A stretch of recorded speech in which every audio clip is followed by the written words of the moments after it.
আসসালামু আলাইকুম। আমি Tanvir Mahmud. Machine learning algorithm performance ম্যাট্রিক্সের উপরে আজকে আমরা যে টপিকটা কভার করতে যাচ্ছি সেটা হচ্ছে মিন স্কোয়ার্ড এরর। আমরা গত ভিডিওতে মিন অ্যাবসলিউট এররটা কমপ্লিট করেছিলাম। তো মিন অ্যাবসলিউট এররটা যদি আমরা বুঝে থাকি, মিন স্কোয়ার্ড এররটাও তেমন কিছু না। আমরা সরাসরি টপিকে চলে যাচ্ছি। এই হচ্ছে আমাদের রিগ্রেশন ম্যাট্রিক্স, যেখানে মিন অ্যাবসলিউট এররটা আমরা মাত্রই কভার করেছি গত ভিডিওতে। এখন আমরা যেটা স্টাডি করতে যাচ্ছি mean square error. Mean square error যেটা কাজ করতেছে সেটা হচ্ছে, আগে আমরা যখন মিন অ্যাবসলিউট এররে যে এররটা বের করছিলাম অ্যাবসলিউট এরর, এখন এখানে অ্যাবসলিউট এররের পরিবর্তে এররের স্কোয়ার ব্যবহার করতেছি। অর্থাৎ mean square error is the, এখানে আমরা বলতে পারি যে হচ্ছে স্কোয়ার যে এরর আছে সেই এরর গুলার এভারেজ। সিম্পল কথায় আগে আমরা মিন অ্যাবসলিউট এররে হচ্ছে অ্যাবসলিউট এররে এভারেজ বের করছি, আর মিন স্কোয়ার এররে আমরা এররের স্কোয়ার করে তারপর সেখান থেকে এভারেজটা ক্যালকুলেট করছি। তাছাড়া ঘটনা বাদ বাকি সম্পূর্ণটাই সেম। আমরা ফর্মুলা দেখলে বিষয়টা ক্লিয়ার হতে পারতেছি। ওয়াই আই হচ্ছে আমাদের অ্যাকচুয়াল ভ্যালু, ওয়াই আই ক্যাপটা আমাদের হচ্ছে প্রেডিক্টেড ভ্যালু। অ্যাকচুয়াল ভ্যালু আর প্রেডিক্টেড ভ্যালুর মধ্যে যে difference, that is known as error, সেই এররের স্কোয়ার করে তার সিম্পলি আমরা এভারেজ বের করে ফেলেছি। এই হচ্ছে বিষয়।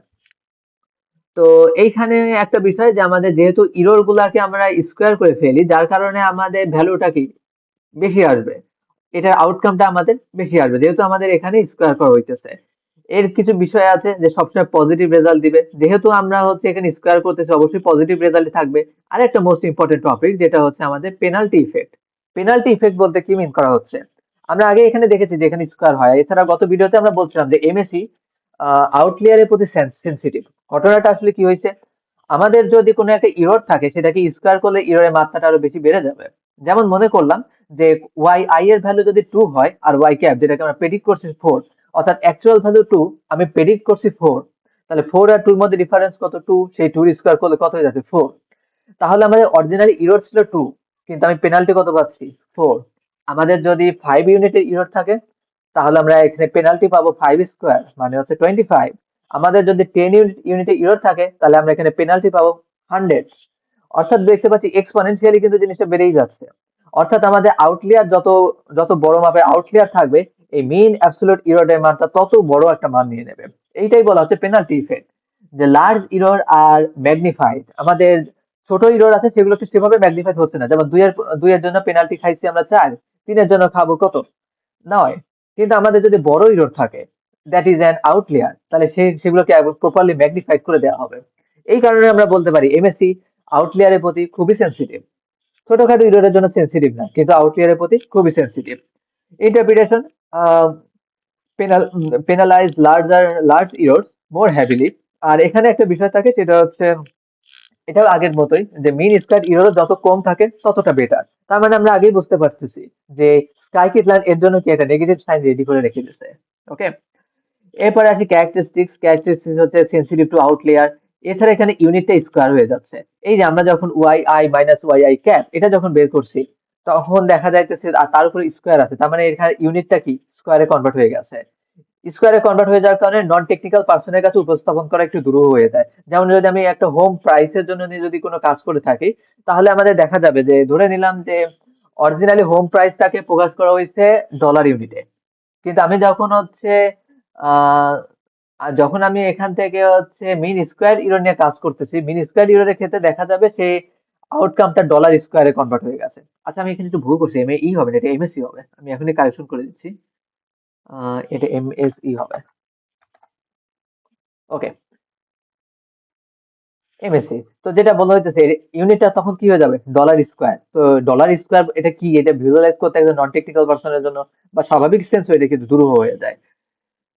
আর তবে এটা widely use optimisation in regression algorithms. ঠিক আছে? তো এরপরে হচ্ছে আমাদের এখানে মেইন ড্রব্যাক যেটা, সেটা হচ্ছে আমাদের ইউনিটটা চেঞ্জ হয়ে যাইতেছে।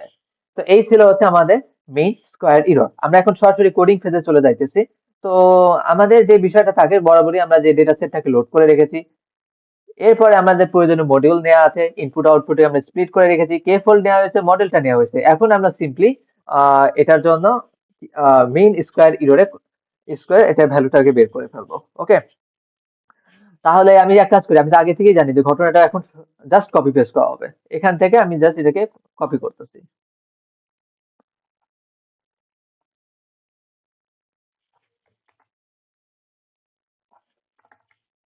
সবার প্রথমে আমি হচ্ছে টপিকের নামটা মেনশন দিয়ে দিই।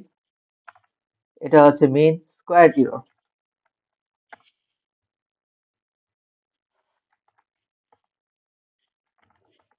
তাহলে মিন স্কোয়ারড এরর এমএসই। ওকে, আর ভেরিয়েবলের নামটাও চেঞ্জ করে দিচ্ছি এমএসি। এমএসি সমান আমরা যেটা বলছি ক্রস ভ্যালিডেশন স্কোর, মডেল চলে গেছে, ডেটা সেটটা চলে গেছে, ফল্ট ক্রস ভ্যালিডেশন। আর এই ক্ষেত্রে আমাদের নামটা চেঞ্জ করে দিতে হবে, সেটা হচ্ছে নেগেটিভ মিন অ্যাবসলিউটটা, এটা এখন নামটা জাস্ট চেঞ্জ করে দিব, সেটা হচ্ছে square. Okay, square error. And finally আমরা এটাকে প্রিন্ট করতে দিয়ে দিচ্ছি এমএসি। আর এখানে যাই এসি। আর আমরা আগে থেকে জানি এটা যেহেতু একটা মিনিমাইজার স্কোর, যার কারণে আমাদের স্কাইকিটল্যান্ড আগে থেকে নেগেটিভ সাইন রেডি করে রাখছে। আমরা অ্যাকচুয়ালি পজিটিভ সাইন দেখার জন্য এখানে অগ্রিম নেগেটিভ সাইন দিয়ে রাখছি। ওকে, আমি এখন এটাকে রান করতে দিচ্ছি। তো রান করে দেখা যাচ্ছে যে মিন অ্যাবসলিউট ইরর, তো দেখা যাচ্ছে কি এটা এমএই অর্থাৎ মিন অ্যাবসলিউট ইরর চাইতে কিন্তু বেশি আসছে।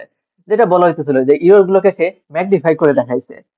এটাই ছিল হচ্ছে মিন অ্যাবসলিউট ইরর, সরি, আমাদের এটা চেঞ্জ করতে হবে square error, SQUARED, mean square error. Okay, তো মিন স্কোয়ার ইররের হচ্ছে ইররের মিন এবং হচ্ছে তার স্ট্যান্ডার্ড ডেভিয়েশন আমরা পেয়ে গেছি।